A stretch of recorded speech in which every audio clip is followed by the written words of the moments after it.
এবং রাজবংশী উন্নয়ন পর্ষদ থেকে ত্রিপুরিয়া বা আমার এই যে মোর ব্যক্তিগত উপলব্ধি থাকি আমি পঞ্চানন বর্মা জন্মদিবস পালন মঞ্চে দুই তৃণমূল নেতার প্রকাশ্যে মতবিরোধ। এক নেতার কথা অপর নেতা মানতে নারাজ। শীতলকুচিতে পয়লা ফাল্গুন উপলক্ষে মনীষী ঠাকুর পঞ্চানন বর্মার 161তম জন্মদিবস পালনের দিন এই একই মঞ্চে প্রকাশ্যে মতবিরোধে জড়ালেন দুই তৃণমূল নেতা। প্রতি বছরের ন্যায় এবছরও পঞ্চানন উদযাপন কমিটির উদ্যোগে খলিশামারীর রাসমেলা প্রাঙ্গণে অনুষ্ঠিত হয় জন্মদিবস উদযাপন অনুষ্ঠান।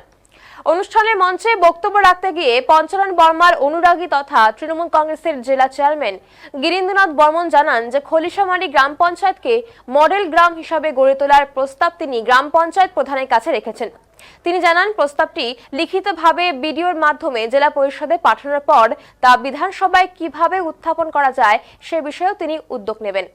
এছাড়াও তিনি অভিযোগ করেন অনেক নেতা পঞ্চানন বর্মার মূর্তিতে মাল্যদান করলেও বিধানসভায় তাকে নিয়ে কোনো আলোচনাই করেন না এবং পাশাপাশি তার দাবি উত্তরবঙ্গের প্রতিটি মহাবিদ্যালয়ে পঞ্চানন বর্মার মূর্তি স্থাপন করা হোক, জন্মভিটায় অবস্থিত পুরনো বাড়িটি সংস্কার করা হোক এবং জটামারি থেকে দ্বিতীয় ক্যাম্পাস পর্যন্ত পাকা রাস্তা সুন্দরভাবে নির্মাণ করা হোক। তবে গিরীন্দ্রনাথ বর্মনের এই দাবিগুলির সঙ্গে একমত নন শীতলকুচি বিধানসভার প্রাক্তন বিধায়ক তথা পশ্চিমবঙ্গ সরকারের পালপুট কর্পোরেশনের চেয়ারম্যান হিতেন বর্মন। তিনি বলেন গিরীন্দ্রনাথ বর্মন নিজেও বিভিন্ন সরকারি বেসরকারি পদে দায়িত্বে রয়েছেন এবং দলীয় জেলা চেয়ারম্যান হিসেবেও এই দাবিগুলোর বাস্তবায়নে উদ্যোগ নিতে পারতেন। তার অভিযোগ নিজের দায়িত্ব এড়িয়ে এই বিষয়গুলির দায় গ্রাম পঞ্চায়েত প্রধানের ওপর চাপানোর চেষ্টা করা হয়েছে, তাই তিনি এই দাবিগুলি মানতে নারাজ বলেও মঞ্চ থেকেই স্পষ্টভাবে জানান। এই মন্তব্যকে ঘিরেই রাজনৈতিক মহলে শুরু হয়েছে তুমুল আলোচনা এবং প্রতিক্রিয়া। 161তম জন্ম দিবসে আমি সবচেয়ে আপিল রাখছি, আমি বক্তব্য কিছু দাবি তুলছি খলিশামারীর জন্ম ভিটার মঞ্চ থেকে। প্রথম আমার একটা দাবি ম্যাডামের কাছে, ম্যাডাম খলিশামারী ঢুকার রাস্তা কিন্তু খারাপ, যেদিন থেকে আপনি দেখছেন তার আগে থাকি। আমার জনপ্রতিনিধি অনেক আছে, এমপি এমএলএ হিতেন বাবু ছিল, পার্থ এমপি ছিল। খলিশামারী ঢুকার রাস্তা অন্ধকার ছিল। খলিশামারী অঞ্চলটাকে মডেল গ্রাম পঞ্চায়েত করা যায় কিনা, আদর্শ গ্রাম পঞ্চায়েত করা যায় না, একটু আমি প্রস্তাব রাখছি আপনার সামনে। আর কল্পনাকে বলছি, তুমি প্রস্তাবটা ম্যাডামকে দিয়ে রিকমেন্ডেশন করে একটা কপি তুমি জেলা পরিষদে পাঠাও। জেলা পরিষদ থেকে ওই কপিটা আমি বিধানসভায় তোলা যায় কিনা সেটা চেষ্টা করব। এই কাজটুকু আমি কল্পনাকে বলছি আর ম্যাডামকে বলছি, এই ব্যাপারে যা করাতে একটু ভাবুন। আর তপনকে বলছি, তপন রাস্তা দুইটা তুই তো বিডিওর টাকা তোর থেকে, এমপির টাকা তোর থেকে, সব টাকা তোর থেকে, খলিশামারীতে একটা টাকা রাস্তাটা অন্ধকার, এটা একটা আপিল রাখছি। এটা আপনি দেখবেন সমবেতার সঙ্গে। আজ একটা সুযোগ আমার, কারণ আমি গিরীন বর্মন যখন পঞ্চানন করি মাথা ভাঙ্গায় প্রতিদিন ডায়েরি লেখা হতো, টিআইবিরা ডায়েরি লিখতো গিরীন বর্মন কি কয়। আমি উদ্যম থামিনি, একটা পর একটা প্রস্তাব রেখেছি, বাধা পেয়েছি, হয়েছে। আমার ক্ষোভ আজকে, ক্ষোভ কি আজকে টিভিটা দেখবেন, ফেসবুকটা দেখবেন, যতগুলো জায়গায় পঞ্চানন বর্মার অনুষ্ঠান হয়েছে, যত সব দলের নেতারা পঞ্চাননের গলায় মালা দিয়েছে, ওই নেতারা খলিশামারীতে আসে নাই বলবে। একটা নেতা আসেনি।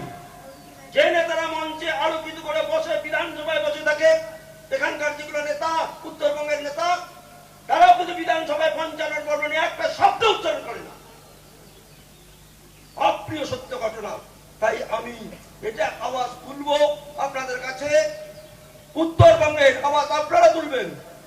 যতগুলো মহাবিদ্যালয় আছে, কলেজ আছে, প্রত্যেকটা কলেজে পঞ্চানন বর্মার একটা মূর্তি স্থাপন হোক।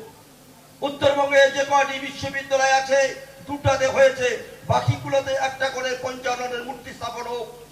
পঞ্চাননের জন্মদিন সরকার ঘোষণা করেছে, ফুল দিয়ে কিছু চর্চা হোক, পঞ্চানন বর্মার চর্চা হোক, তাহলে পঞ্চানন বর্মা একটা জায়গায় পৌঁছে দিবে।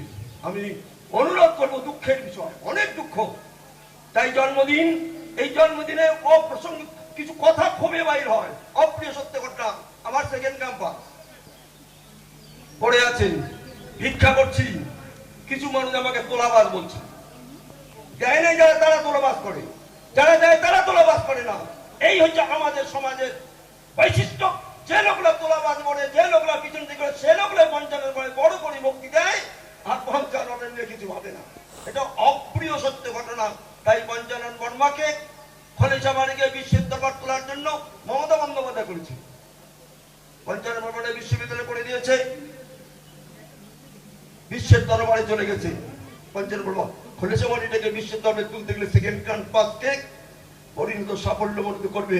আর আমি খলিশা মানুষের সাথে সাথে যে সমস্ত পঞ্চাননের মানুষ আছেন তারা আসুন, সহযোগিতা করুন, সেকেন্ড ক্যাম্পাসটাকে বাস্তবে রূপান্তরিত করে খলিশাবাড়ি তার জন্মস্থানটাকে একটা জায়গায় পৌঁছে দেয়। আর বিশেষ করে বিনীত আবেদন, বাড়িটা পড়ে গেলে আর থাকবে না। প্রথম ধন আছে, ঘরটা পড়ে গেলে কিচ্ছু থাকবে না, আর স্মৃতিচিহ্ন থাকবে না। একে তো মেলা আমার বাস্তবে শত্রু আছে। আমার শত্রু মানুষ নয়, আমার শত্রু আমরা। রাজবংশী সমাজের শত্রু আমরা, অরাজবংশী সমাজের কোন মানুষ নয়, আমাদের শত্রু আমরা। তাই আমি অনুরোধ করব, যে দাবিগুলো আজকে আমি তুললাম, এই দাবিগুলোর পক্ষে জনমত গঠন করুন, আর বিশ্বের দরবারে পঞ্চাননকে প্রতিষ্ঠা করুন। এইটুক আপিল রেখে আমি আমার বক্তব্য শেষ করলাম। জয়তু ঠাকুর পঞ্চানন, জয়তু ঠাকুর পঞ্চানন। যতটুকু জানেন, বাইরের মানুষ অতটুকু জানেন না। তো যাই হোক, আজকে শ্রদ্ধা নিবেদন করার জন্য সবাই আমরা উপস্থিত হয়েছি। কিন্তু আজকে মঞ্চের অনেক অতিথি চলে গেছেন, অতিথি না থাকলে বলাটাও ঠিক নয়। কিন্তু গিরিশবাবুর বক্তব্যের সঙ্গে আমি একমত নই। কেন বলছি কথাটা, যে সমস্ত দাবির কথা উনি বললেন, রাস্তা বলেন বা যাই বলেন, কল্পনা এখানে প্রধান, তার উপর ঠেলে দিলেন কল্পনাকে মুখ্যমন্ত্রীর কাছে আবদার করার জন্য। কিন্তু গিরিশবাবু এটা ভুলে গেছেন, নিজেও কিন্তু পার্টির একজন জেলা কমিটির চেয়ারম্যান, পাশাপাশি শুধু জেলা কমিটির চেয়ারম্যান না, মমতা ব্যানার্জির নির্দেশ অনুযায়ী উনি ভাষা একাডেমির মেম্বার হয়েছেন, কলেজের গভর্নিং বডির চেয়ারম্যান হয়েছেন, নানান পদে আছে। কাজে উনি যতটুকু চেষ্টা করলে তাড়াতাড়ি হবে, কল্পনা মানে প্রধান, সেই চেষ্টা করলে নিশ্চয়ই তাড়াতাড়ি হবে না। কাজে ওনার বক্তব্যের সঙ্গে আমি একমত হতে পারলাম না। আর এই মঞ্চ এই বক্তব্যের মঞ্চ নয়। আমরা আশা করেছিলাম যে পঞ্চানন বর্মার জীবনের বিভিন্ন দিক হয়তো গিরিশবাবু আলোচনা করবেন, কিন্তু উন্নয়নের দিকে চলে গেলেন, যে আলোচনাটা আজকের মঞ্চের কোনো প্রয়োজনীয়তা নেই। তো যাই হোক, আমরা আশা করব এই সরকারের পক্ষ থেকে রাস্তাঘাট চারদিকেই হচ্ছে। পঞ্চানন বর্মা বিশ্ববিদ্যালয়ে সেকেন্ড ক্যাম্পাসে যাওয়ার জন্য যে রাস্তা, তারও পরিকল্পনা ফাইনাল হয়েছে। যে রাস্তাগুলি আজকে পঞ্চানন মোড় থেকে খলিশাবাড়ি সরকারি হাট পর্যন্ত যে রাস্তায় যাতায়াত করছেন, মমতা ব্যানার্জি সরকারের আমলেই হলো। রাস্তাঘাট তো হচ্ছে, পানীয় জল হচ্ছে, সমস্ত রকম হচ্ছে। পঞ্চানন বর্মা সংগ্রহশালা, আজকে এই সংগ্রহশালার কথা আপনারা জানেন। এই সংগ্রহশালা এখন বিশ্ববিদ্যালয়ের অধীনে আছে। আমি ওটা চেয়ারম্যান ছিলাম, এখনো আছি। কিন্তু উপায় নেই, সরকারের নির্দেশ অনুযায়ী পঞ্চানন বর্মা সংগ্রহশালা যাবতীয় দায়িত্ব এখন পঞ্চানন বর্মা বিশ্ববিদ্যালয়ের দ্বিতীয় ক্যাম্পাস যে কমিটি, তারা কিন্তু দায়িত্বটা গ্রহণ করেছেন। ফলে আমাদের যে কমিটি ছিল, সেই কমিটি বিলুপ্ত হয়ে গেছে। পঞ্চানন সংগ্রহশালা শুরু হওয়ার পরে দেশ বিদেশের মানুষ আসতো, বাংলাদেশ থেকে আসতো, নেপাল থেকে আসতো পঞ্চানন বর্মা সংগ্রহশালা দেখার জন্য। সেই জায়গাটা আমরা চেষ্টা করছি, বা সরকারের পক্ষ থেকে উদ্যোগ নেওয়া হচ্ছে, যে সংগ্রহশালার আর প্রয়োজন নিশ্চয়ই আছে, কিন্তু দ্বিতীয় ক্যাম্পাস এই দ্বিতীয় ক্যাম্পাস যেখানে হবে সেখানে পূর্ণাঙ্গ কাজকর্ম শুরু হলে এই সংগ্রহশালা তারা ছেড়ে দেবেন। নিশ্চয়ই সংগ্রহশালা ছেড়ে দিলে আরও অনেক কিছু চিন্তা ভাবনা সেখানে করা যায়।